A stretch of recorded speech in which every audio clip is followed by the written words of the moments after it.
Another week, and we're back again. I haven't given up on this idea just yet. In fact, I'm thinking that it might actually turn into something great. In fact, it probably is something great already, and I'm loving every second of it. Today, I looked back at my Twitter DMs, and I went and found a couple from my right after my post TPS days, right after I posted the "This took 9 months to make" video, and I found a DM from Chris Armstrong, and we had been talking for a while. The truth is that without our conversation, I don't really think that this show would have happened. Um, so it is my honor to be welcoming today. Somebody asked if I passed out. I don't think I passed out. I think I'm still here. But anyway, it is my pleasure to welcome to you and introduce to you Christopher Armstrong. Hey, how's it going? So Chris, I know next to nothing about you. I know that from your Twitter picture, you have a significant other, maybe, or maybe that's your sister. I don't know. Yeah. Well, like you said, my name's Chris.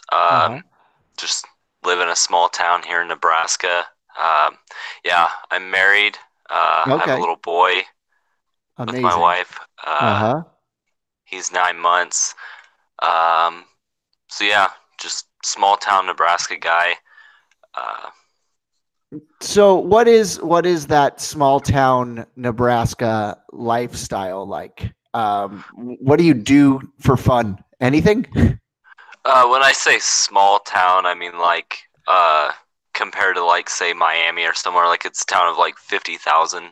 So Okay. like Uh-huh. there's still a little bit to do, but not a whole lot. Are you So fun? Is it mostly like because this is what I was working on a show for a little while about rural America or just small town America, and it's still on the table at some point. But is there like a sort of like are there small businesses there, or is it all kind of like McDonald's and big name Walmart, whatever else? there's a decent bit of like those mom and pop kind of restaurants and like little Hmm. businesses that families open and things like that. It's kind of a good mix of everything. Like we have a few like country clubs and things like that all over town that uh so yeah, it's just kind of a good mix of both the big corporate side of things and then some like local businesses um in the area. Okay.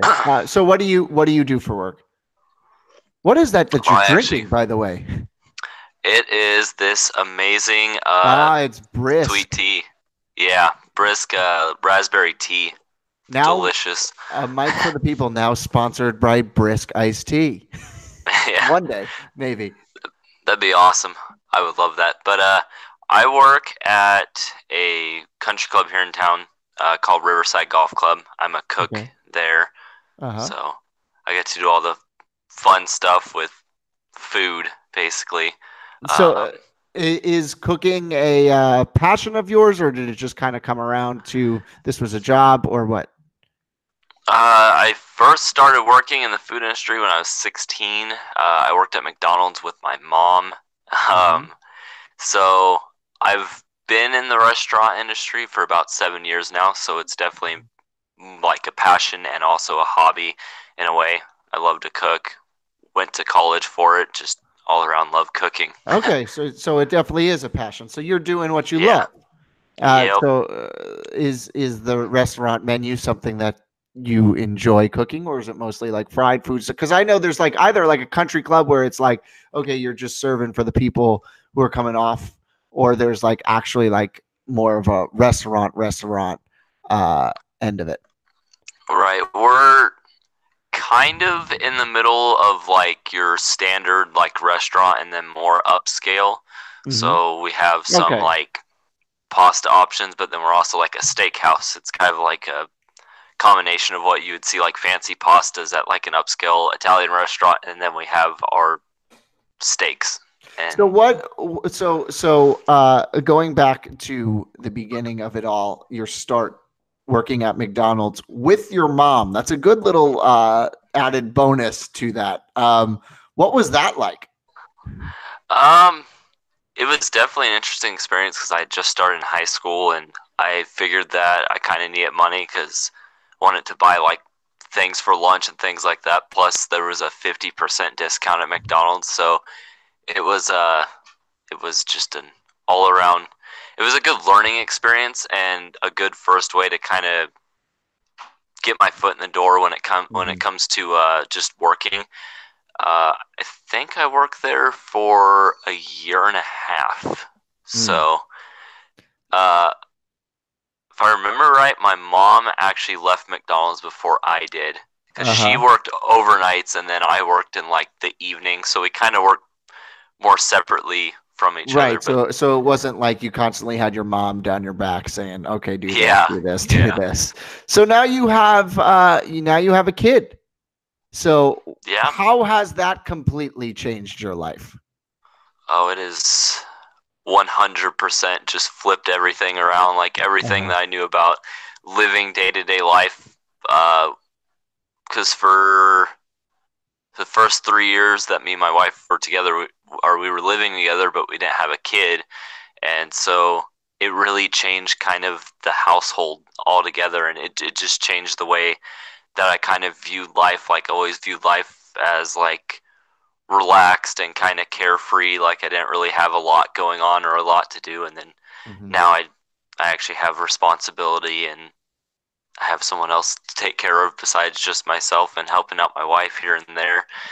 So And that changes your entire perspective when all of a sudden it's like, uh-oh, I've got something I have to take care of. yeah, it's and I was never one of those ones that's really been around like little kids or really been in a situation where I've even been helping take care of kids. So it was also a learning curve because it was like she had worked in daycares. She had worked in Mhm. a daycare before and she'd worked around kids her whole life. Kind of has a lot of siblings that she helped take care of. So it was kind of her uh, pretty much teaching me everything Uh-huh. because I knew So next to so so nothing about that kids. that first night, I imagine that this has to be a scary situation for somebody who has not spent much time around kids. All of a sudden, you have a kid, a baby in your house, and it's like it's yours, and it's like, uh-oh, I've got to figure out what to do with this. Was there like that first night that your was it a boy or a girl? What's their name? That's a boy. His name's Jordan. Okay, so Um, the first night Jordan was home, were you like, I have no idea how I'm going to do this, or what was the situation like? well, he was actually born 7 weeks early, so Oh. the first 4 weeks after he was born, so up until just after Mother's Day and just after he turned a month old, we were actually staying in the hospital with him. Hmm. Um, so in a way, I think that helped prepare me for when he actually came home because Hmm. I got to kind of learn from the doctors too, um, like how to properly take care of a kid. Hmm. But I remember when we first left the hospital, when we first got home, it was like, well, now we're here. Uh, this is a thing now. Now we have to kind of adjust to normal life, and it was kind of a stressful situation. Hmm. Um, but Well, I imagine, but you were coming off of a 2 month stressful situation of your son being born early, so I guess there was an initial stress to that as well. yeah, yeah, Yeah. there was. But now I look back at it and I see how he is now, and I'd say we're doing pretty good. You did a pretty good job um, so far. yeah, I Uh-huh. mean, he's healthy now. He's developing the way that he should at his age, and uh, he's coming along great. Hmm. That's awesome to hear. So I want to get into a bit about what we spoke about in our DMs initially. There was should I read off, or would you like to discuss how it is, or how would you want to go about this? Because um, what it kind of pertained to was talking about suicide awareness, and you had lost a friend to suicide recently, um, and we kind of were talking about a potential platform to be able to get some voices heard about suicide and people who have lost people to suicide. So you've had this idea for a while, haven't you? Yeah, And it yeah. kind of just came to me, or tell me about whatever you would like to disclose. So basically, uh, I've tried making a couple times um, to make a video to kind of just talk about both mental health awareness and suicide awareness, and it just kind of didn't get anywhere, or Mm-hmm. it didn't get out the way that I wanted it to get out. And so basically, I saw that you were making your own channel, and I'd been watching you for a while on TPS, and I was like, Mike's a great guy. He's got a great channel, and he's got ambitions. And I was like, well, this seems like a really great opportunity as a platform to uh, get a message out to a community, and it just kind of let people know basically my feelings about it. Um, basically,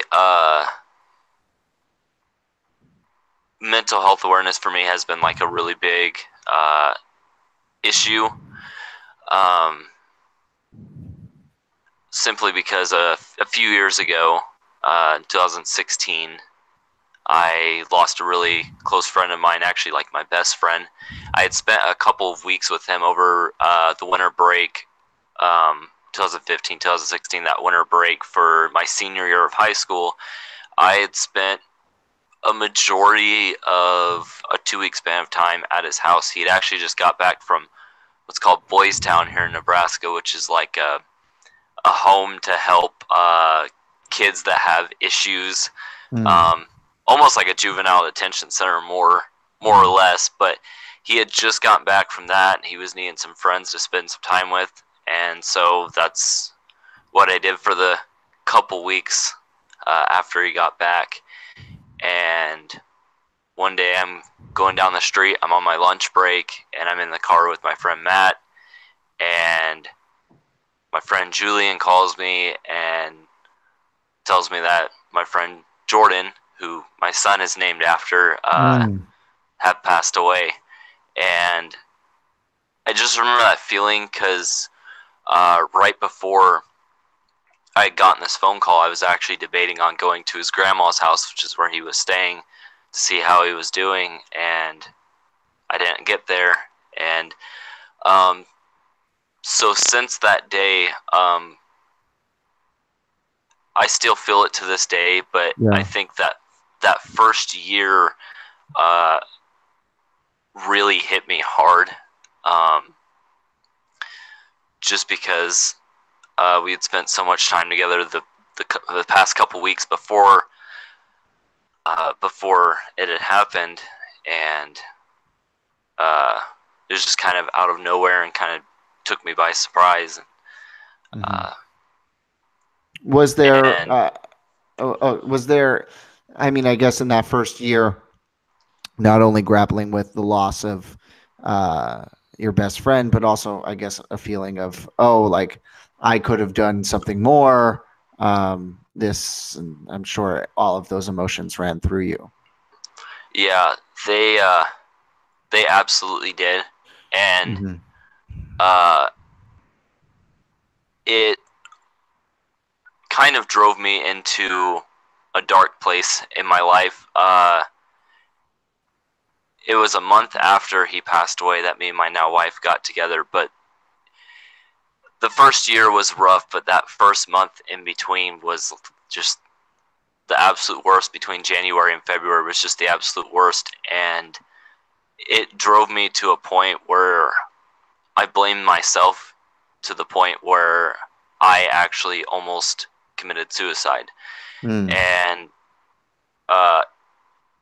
it's definitely one of my biggest regrets, in life, because now I look back at it and I look at the things I have in my life now. Like, I'm married, I have a kid, I just recently bought a house, and I look back at it and I think to myself, no matter how bad like how I look at it is, no matter how bad things are, you can always change them, and you can always make every day better, and you can make every situation in your life better.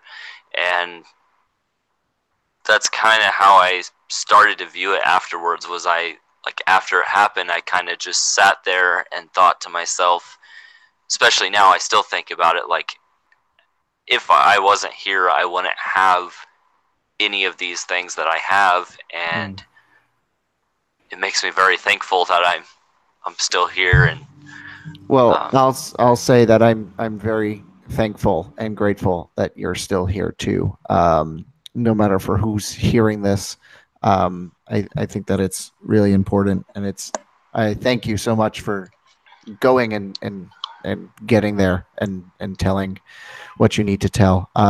So we have a couple people who are asking questions. One is asking, how did you get out of the mindset, the suicidal mindset? Was it a certain person? Was it a certain just belief in yourself? What got you better? What got you out of there? I think the best thing that you can do is, if you're feeling this mindset, find somebody to talk to, find somebody to vent to, and if you definitely try to find some form of help. I had another close friend named Matt that I went to for that, and like I said, my now wife Katie. Mm-hmm. Those two people really pulled me out of that dark place, and there are always people out there that do care, even in those dark places where you think nobody cares. If you really look down deep, there's always somebody that cares, and there's always somebody to talk to. I imagine at a certain point of it, though, there has to be, in order to keep successful relationships. Now you are happily married with a kid too. There has to be a certain point where you can't get you can't recover just solely on other people helping you out of it. There has to be some sort of mental aspect inside of you that gets you there, because that's also, I guess, a similar thing to what you were feeling, in that, oh, well, I did everything for him and he still, committed suicide. Like, there has to be something for you that really hit. So I would say, even going to a close friend, another good option would be to seek professional help. Yeah. If that's felt needed, because I have done that before. I have went to a therapist, and that's kind of what they're there for, is to help you if you just need somebody to kind of vent to, that somebody that you don't even really know, that can actually be really helpful too. But yeah, it's definitely a matter of getting into that mindset of I went to therapy for a little while as well, and I recommend it for everybody. Just at certain points in your life, like just almost like a checkup, a sort of thing. It's nice to be able to just kind of have a person who, like, their relationship is literally just to listen to you talk. So, like, if you're looking for somebody who's we'll be able to get you 2 points if they're good. Hopefully, we'll get you 2 points where you are able to have self-realizations. And I think that you're spot on in what you're saying about, like, it's so important to find that support system and recognize that those people actually care. But at times that puts a lot of pressure on other people as well. It is also recognizing your own self-worth, and recognizing, like, I should be alive. There is a lot of things that I can go out and still accomplish, as we're seeing right now from you. There is life worth living despite not believing it in that certain amount of time. If you have anything to add, I'm giving you the time. Um, I think it kind of hit it on the head what I was kind of saying, Yeah. but another thing that I say and I tell people whenever they ask like what should I do, sleep can be the best medicine. Um, Mm. I've heard that many times. My therapist told me that is if you're feeling like you're just having a crap day, go and take a nap or go to bed, because when you wake up, you can look at that as another opportunity to restart the day when you wake up. Mm-hmm. I think she told me that sleep is like the best known natural remedy for depression. Um, I think that's what she said, at least. I know that she said that Mm-hmm. sleep is a good thing, which makes sense. Everybody loves sleep. Mm-hmm. Absolutely. Who doesn't? I love sleep. Um, I would say that and take it little by little. Don't force yourself to go farther and farther, but like start addressing the thoughts inside of your head and start recognizing um, why you're feeling these certain ways about them, and if you can look at them in a different way, like addressing those demons for yourself. That was a big thing for me, in terms of, I wasn't suicidal, but I was definitely not in a great place, and starting to recognize that the voice that was inside of my head was actually even it was still my voice. It was me. So Yeah, if I can't talk to me, I can't talk to anybody. If I can't be honest with myself, yeah, if I can't really recognize what I really want and who I really am, then I've kind of lost sense of what's worth. But yeah, to anybody out there that's going through it, don't don't. There is help out there. There are plenty of options. yes, there and definitely is. and now we've got ourselves a little community here for you to be able to come to a couple times a week if you to talk about whatever. Keep your mind flowing, keep the good holistic thoughts going. I'm actually starting uh, as almost a pre-production sort for my latest project. I'm going to try to really be conscious of time, how I'm utilizing time, um, trying to slow down a little bit, recognize, release, and through then is kind of when like your best thoughts are kind of able to be recognized. If you're able to take a second for yourself and like just appreciate yourself for a second, I find it to be very helpful. So I noticed, are those Turtle Beach headphones that you have? They are. I don't think they're Turtle Beach. No, but They're just. they are gaming headphones. Yes, they So are. are They're you just like so a. so are you a big gamer? Are you into gaming? Do you find gaming to be a good release? Yes, I definitely do. I Uh-huh. love playing video games. Every time a new game comes out that just sparks my interest even a little bit, I'm like, I gotta find a way to get that, because um, I have issues sleeping too. I've had that since my son was in the hospital. I think it was because I was Mm, awake every night, right. and so like my way to get myself to go to sleep is I'll play video games for a couple hours, help myself get tired. But yeah, uh, play on the PlayStation 4. I play a lot of Mm-hmm. uh, Red Dead Redemption 2 has definitely been my big Uh-huh. one lately. Like, still haven't beat that game just because I've spent so much time exploring the map and things like that. But um, Assassin's Creed series, love those. Black Ops 4 has been a big one that I'll jump to every once in a while. So, Mm-hmm. uh, yeah, Do you play any sports games, or are you not interested in that? I do. I have Madden 19 and NBA 2K19, and then I also Mm-hmm. have WWE 2K19. So Okay. as far as I'm sports really games like go. sports games wise, like I think I'm only a fan of FIFA. Like I think that's the only game that I actually Right. like. And also FIFA is a Jeremy Ward is saying that you don't want this work on Madden in PS4. I think he's yeah. challenging you to a game.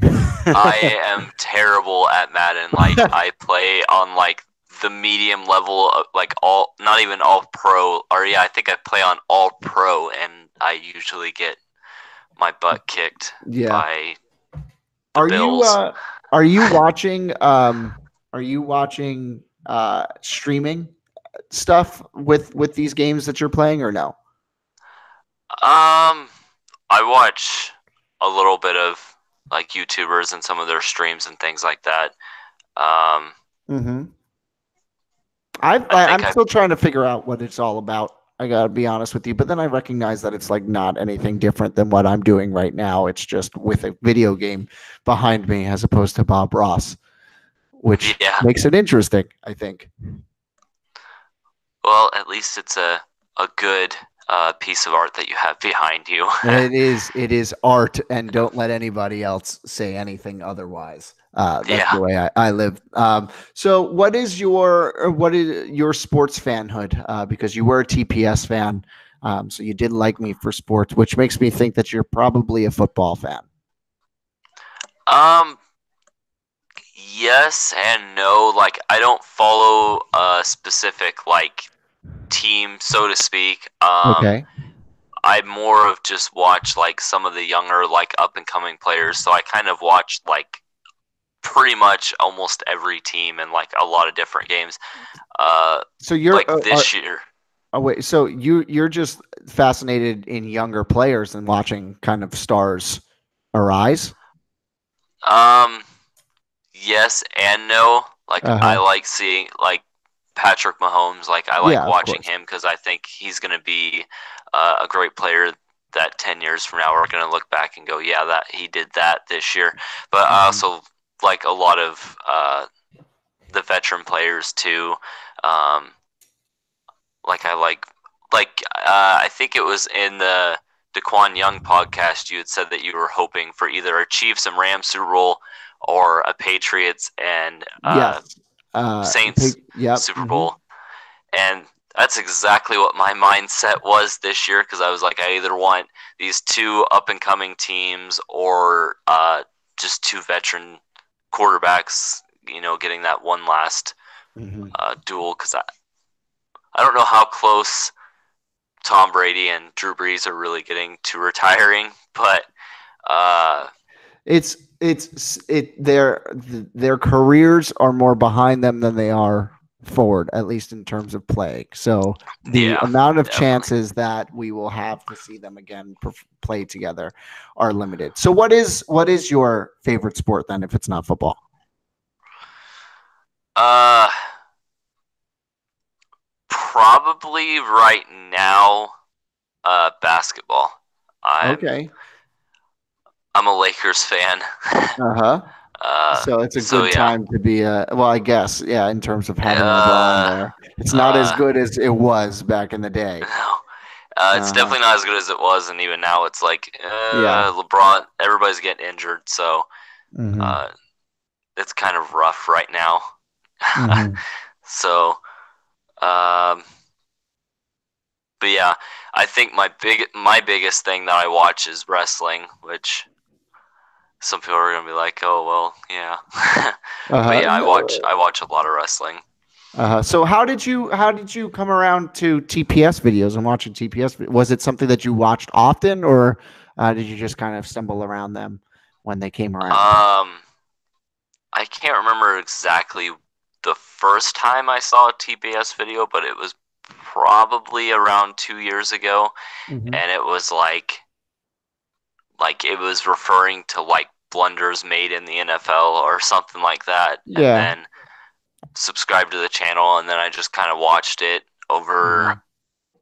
Every time I saw a video that I was like, oh, this is interesting. There's got to be something interesting in here that I can find, and then uh, Could you tell that I was a relatively decent person through TPS, or did it take coming to my this channel over here to figure that out?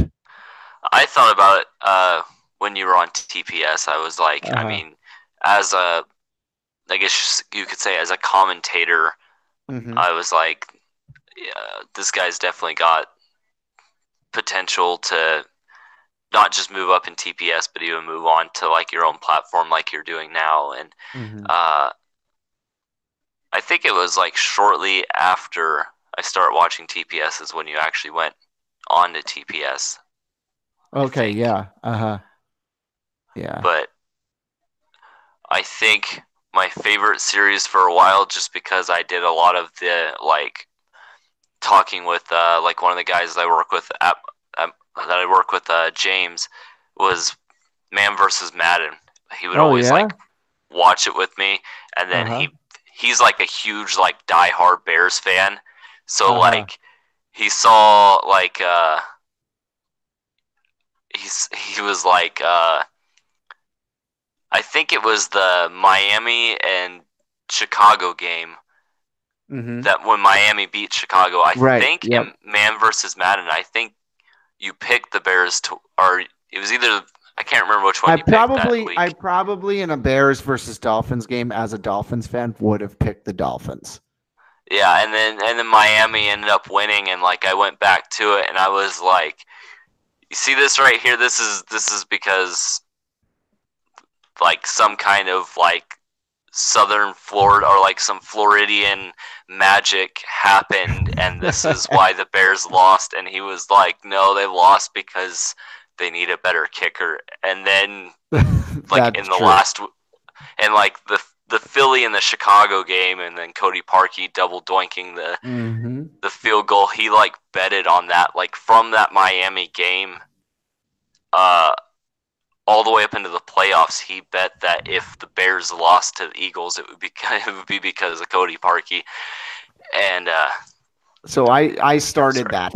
I that Man yeah, versus Madden was the beginning of it. I'm happy to hear. I always like when I hear that people talk to other people about the content that I'm making. That makes me feel like, okay, I was doing something right with it. If like yeah, not only you go and watch it, but like you go and you're talking to your friend about it as well. That's what I kind of hope happens with this. I think that it's going to get. I think that it's going to get bigger because I think that it's going to be like, oh, well, one person comes on the show, they tell their friend. Hopefully, that friend sticks around for a couple podcasts and does, right, but the thing is, the fun thing about this one is like I'm not really worried about it being like a huge success or anything. It's like I'm just doing it for what I need to do it for, and even YouTube as well. I mean, I kind of say it in every episode, but it's not where I'm looking to be making my money. So that actually allows it to open up and be really anything I want to be, because I'm like, why am I trying to go and make something that I don't want to make when nobody's paying me to not to make that. yeah. So that's why I like this platform a lot. I think it's really cool. Do you have so you said that you put up a couple videos. Do you have a YouTube channel? Do you want people to be subscribing to it? Do you think that it I've has thought about making a YouTube channel. I would love to do that, but I myself, I don't think that I would even know like where to start or what to do. Mhm. Especially with my work, I work 40 hours a week, and I work all throughout the day and into the evening, and uh, I would have no idea where to even start, like what I would want to do. Like I do have a channel. I think I posted like 10 videos about Call of Duty, Mhm. Black Ops 4, and it was just like random little videos of uh, me just goofing around with a friend of mine on Call of Duty. I wanted to at some point eventually. It was always like a dream of mine to get a capture card for my PlayStation and Mhm. get a decent computer and like make like gameplay videos on my edit them PlayStation. together, But and yeah. yeah, uh, I know literally nothing about like editing videos or anything like that. So like I said, I have no idea where I would even start Uh-huh. that. Well, So right now it's just been like capturing little clips on my PlayStation and uploading it to and then YouTube. sending it over. Yeah. I Yeah. when I first started uploading, when I first started college, actually, I had no idea about anything about editing. And now I'm glad I learned how to edit and know how to edit. It's just something I hope I really don't have to do much of anymore. But I am at the gameplay videos, like realistically, like if you're able to get that capture card at some point, like the editing will follow. Like you just kind of have to do it is the easiest way. Like you have to make one project in which you make every mistake imaginable. And then from there you just learn, because my first project was a complete mess. Like it was like the worst idea ever, but I learned a lot from it. Actually, I remember my college professor, it was my freshman year, and he gave me like a B minus, and he said, conceptually, this is a piece of garbage, but at least you learned something. So I'm giving you a B minus. And I'm like, hey, you know what? You're right. It was really, really bad, but I learned more in that project than anybody else in that class, because everybody else started off by saying, "Oh, I love, I worked so hard. I worked this many years on Photoshop and this many years on Adobe Premiere Pro. I did this and I did this." And then I was the only one in the class that said, "Well, I've never worked in Photoshop and I've never worked in Adobe Premiere Pro. I was just kind of like the outsider kid that, like, instead of wanting to go into film and all of that production, I just wanted to be on camera telling people's stories or telling my own story at the time, or just wanting to be a late night television show host." I think that's where I was at that point. Right. But yeah, I tell anybody who wants to edit, who thinks that they could be posting videos on YouTube, just do it. I mean, it's a good skill to like learn, and there are some pretty good softwares out there that won't cost you too much money. But let me open it up to the viewing squad over here. Do you guys have any questions for Chris? For me, how is your weeks going so far? I'm pretty tired today. I'm finding that today. I in the project that I'm working in right now, that longer form type of project, it is very, very exciting, and it's nice to be able to have some time to make something happen. But yeah, I don't. It's tiring anyway. But who am I supposed to complain to? I'm living my dream job here. Chris, what about let's see, what have we not hit so far about you? What what else can we learn about Chris? What can we take away? Well, I don't really know much of what to discuss about myself. Well, you own a I house. guess, That's a yeah, decent. And how old are you? I'm 20, almost 23. So, Wait a second. What? You're younger than yeah, me? What the hell? You're younger than yeah, me. You have a wife, you have a kid, and you have a house. Jeez. yeah, and That's I pretty do good. it. That's pretty damn good. Yeah, I'd say so. Yeah, it's just a matter of, I mean, kind of working uh, to that point. Um, I mean, it's not anywhere near the nicest house or the, you know, but it's decent. Mm-hmm. It's But it's yeah, it's owning a house. yeah, That's crazy. yeah. I have to thank my dad a lot on that one. He definitely helped get me to a situation where I could Mm. actually do this and Uh-huh. actually have a a house instead of living in a little dinky 1-bedroom apartment, which I didn't necessarily mind, but it's a little difficult when you have a kid. Yeah, absolutely.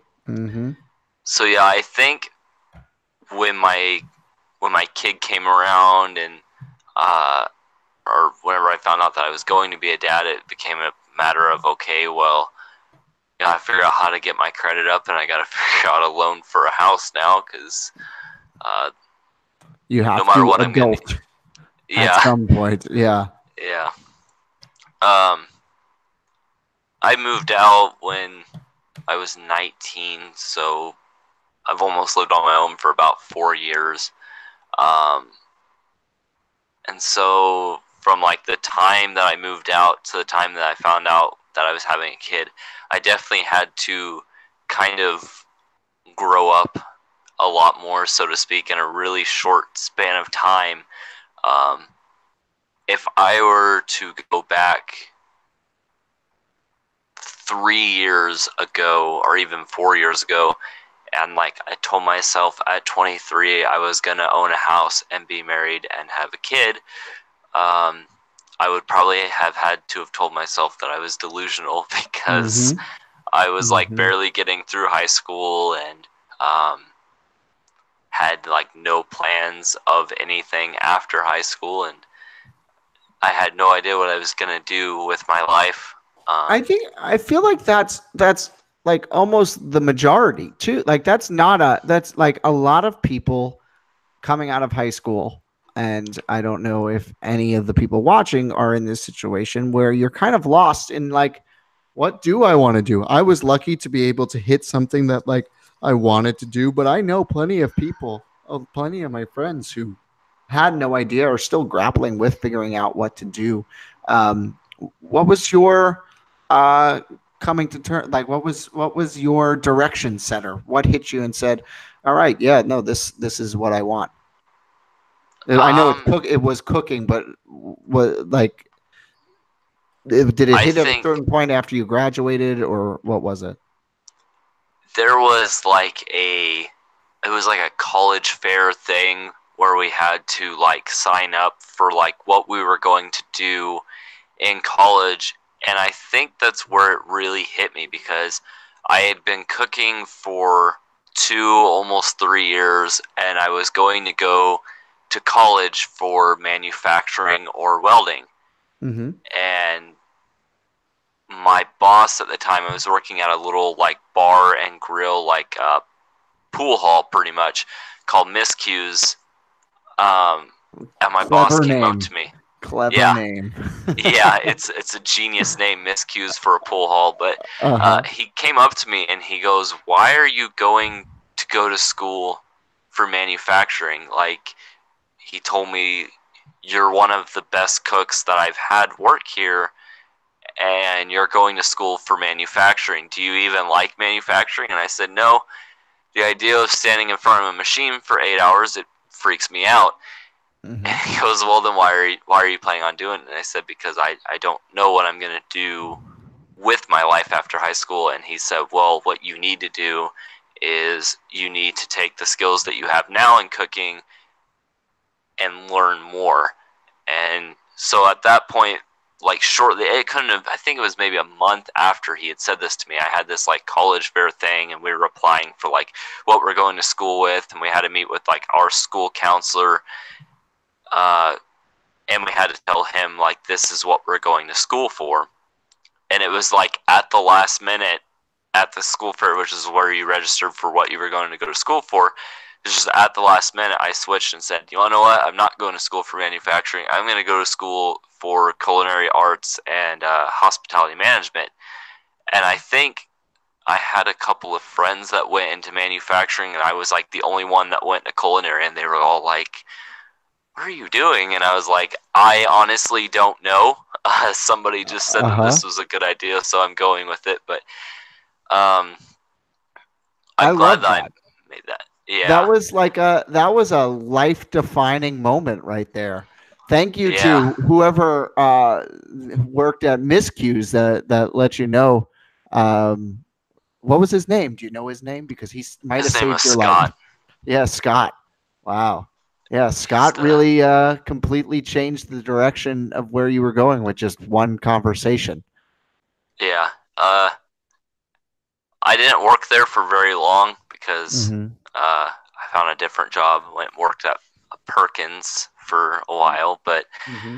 uh, yeah, it definitely changed the direction of like everything that I planned on doing because it kind of made me realize like this is not what I want to do, and this is definitely not who I am.